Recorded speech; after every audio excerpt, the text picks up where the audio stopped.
Antoine, bonjour. Bonjour. Donc aujourd'hui on se retrouve à Gruissan, tu ne cours pas, donc prochain objectif pour toi, tu vas attaquer ta saison quand et sur quelle course majeure? Bon, là j'ai fait déjà une première course au mois de janvier à la Renaud-Fontaine pour faire un peu de vitesse, et là maintenant je me consacre déjà au long. J'ai une préparation axée sur le long pour faire la Trans-Gran Canaria dans 3 semaines. Donc il s'agit de 123 km avec 4500 mètres de dénivelé, traversée de l'île. Ensuite, les 80 km du Tirange Tour, à l'occasion du 10e anniversaire. Ça va être très technique et long, je pense. Ouais. Après, ce sera l'Acromagnon, donc 26 ou 27 juin, la Vallée des Merveilles, une super course entre Limone et le Cap d'Agde. Une course que j'affectionne par son côté course en ligne, multiplicité des paysages, arriver sur un bord de mer, c'est sympa. Et puis ensuite, comme chaque année maintenant, c'est devenu un rituel, le doublé UTMB Grand Raid. Donc tu vas retenter encore tenter le doublé UTMB et Grand Raid cette année? Et oui, c'est-à-dire que j'étais décidé à faire l'impasse sur l'UTMB, et puis au moment de valider une inscription sur notre course, j'ai dit c'est pas possible, c'est trop fort. Faut que j'y retourne. Faut que j'y retourne, je peux pas laisser passer ça, donc c'est reparti pour l'UTMB. Et bon, il faudra être attentif à la récupération des Ouais, j'allais venir, t'as pas peur un petit peu à un moment de coincer? C'était un petit peu l'inquiétude, d'où cette idée de peut-être faire l'impasse, parce que cette année on n'aura que 7 semaines de récupération entre les deux. Donc je vais construire ma saison justement différemment, avec seulement 6 courses et un gros volume de courses avant l'UTMB qui me permettra de ne pas repartir sur des gros entraînements entre les deux, et de consacrer de la qualité sur des petites sorties et arriver frais. D'accord. Donc tu vas articuler ta saison entre les deux avec simplement des petits footings de récupération, des petits rappels? C'est ça, des sorties qui feront probablement 1 heure ou 1h30 à la limite, si j'y mets pas mal de dénivelé. Mais je ne vais pas chercher à faire des grandes sorties de 3 heures, non, ça je ne le ferai pas. Par contre, ce que je ferai, c'est qu'en douceur, je ferai du vélo et du bi-quotidien, vélo et petites sorties pour à pied le soir. Ça permet de faire du volume, de ne pas se blesser et d'arriver assez souple jusqu'au bout. D'accord. Ton meilleur souvenir 2010?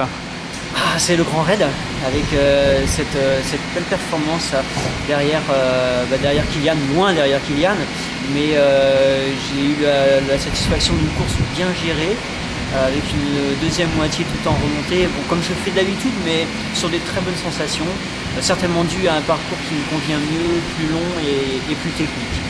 Ton plus grand regret? Non, j'en ai pas, j'en ai pas. Ça a été une bonne saison pour moi, très, très satisfait. Le trail pour moi, il n'y a pas matière à avoir de regrets, c'est toujours aller de l'avant avec le sourire et puis profiter de tout ce qui nous est offert. Et si tu pouvais changer quelque chose sur l'année 2010, tu changerais quoi?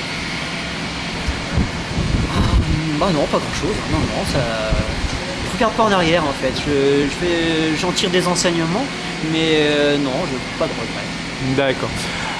Si on parlait un petit peu, aujourd'hui, il y a le TTN court, le TTN long, c'est des formats de course aujourd'hui qui sont un petit peu, par exemple sur le TTN court, on discutait avec pas mal d'athlètes qui ont fait le trail givré, qui trouvent que c'est pas vraiment du trail. Quel est aujourd'hui, toi tu as un petit peu, plus coureur d'ultra, quelle vision des choses tu as un petit peu sur cet aspect circuit?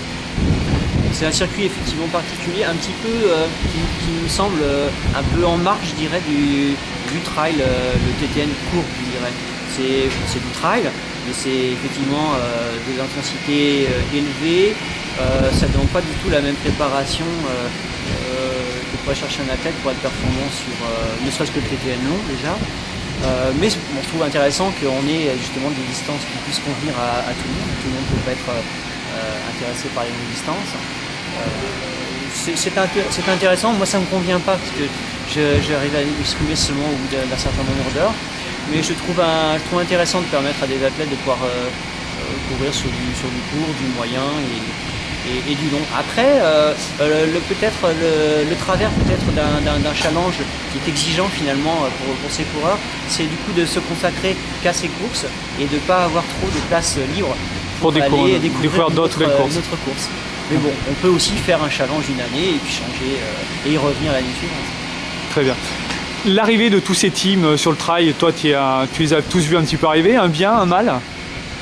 Moi c'est pas mal, moi je trouve que ce qui est intéressant c'est que ça donne aussi une émulsion entre les coureurs, Ça permet de ne pas s'endormir, de ne pas se reposer sur ses lauriers parce qu'il y a l'émergence de nouveaux athlètes.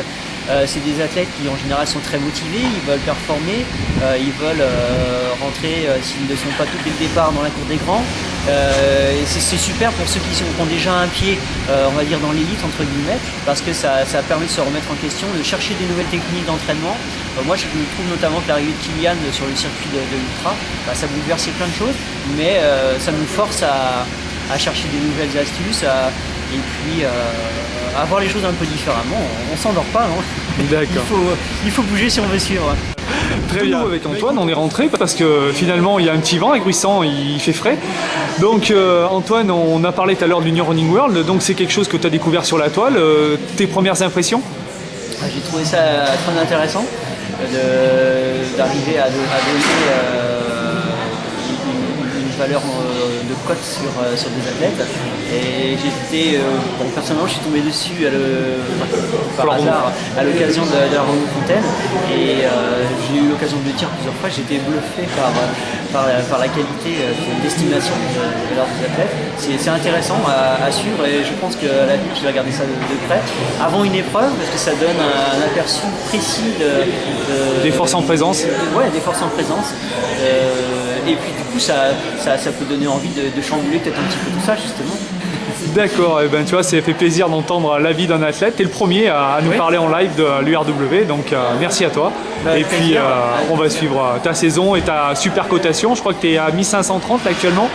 Ça rentrait encore dans ton domaine de prédilection parce qu'on n'a qu'une course actuellement en cotation qui est la Romofontaine. Oui. Donc on languit de te voir, on va dire, sur des formats un peu plus longs où là tu vas pouvoir t'exprimer complètement. Bah, j'espère, on va voir ça. À bientôt Antoine.